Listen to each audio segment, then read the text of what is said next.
was actually pretty specific in terms of its organization. I think in Arabic countries, for instance, the Diyanat doesn't have, or whatever its equivalent is in those countries, it doesn't have even 5% of the influence your Diyanat has. It doesn't have It half didn't or exist even back a then, by the quarter way. of. He set it up, from what I recall.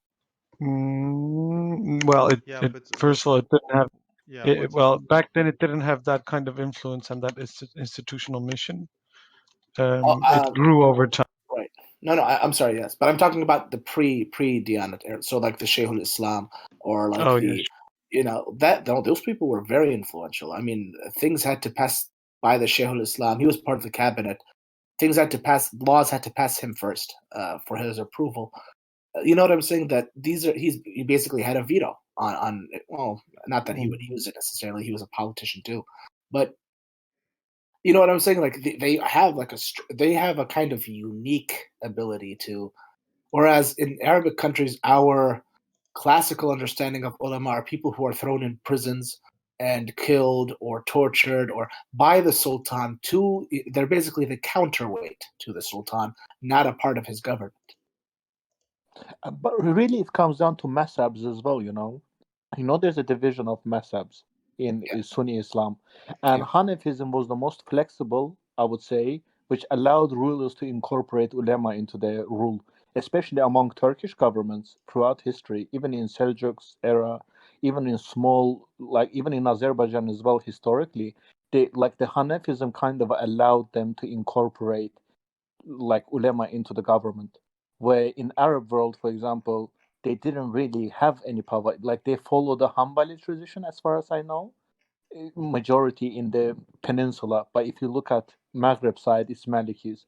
They didn't really have any influence because they would always speak against the Sultan, because Sultan goes against the Islamic ideals. There shouldn't be a Sultan in Islam. That's why they would always speak against them. But in Ottoman Empire, they wouldn't speak against them because he But for example, embraced the title of Caliph, so they kind of wouldn't speak against him. He was the unifier and all that. So they allowed Ahmed him ibn Hanbal, the guy who you're talking about, was thrown in prison by the Khalifa. Yes, Malik was thrown in by the Khalifa. Abu Hanifa was persecuted by the Khalifa. But his Shafi wasn't very political, but his student was a judge. Yeah. His student was a judge. People have different career paths. Yes, that's what I'm saying. But career ulema is actually should always be anti-governmental. Ideally, they shouldn't never be pro-government.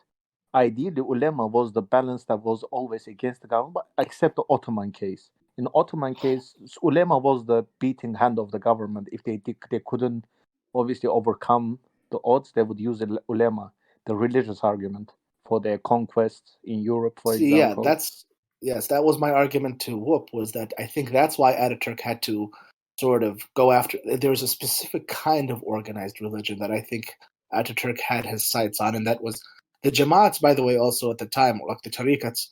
They're not just like what you see in, for example, Iranian Kurdistan, dervishes who grow their hair and provide, soup kitchens and, eat snakes and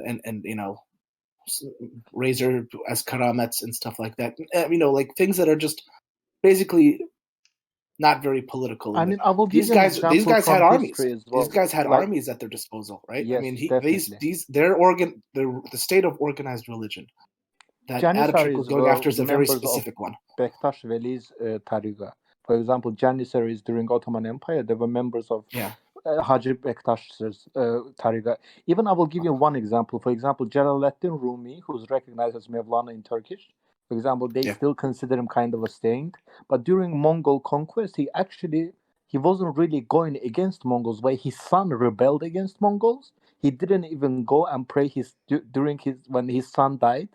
The janaza prayer that you usually pray. He didn't go to that janaza prayer because his son fought against the Mongols. Actually, I've heard this theory that he collaborated with the Mongols. Yes.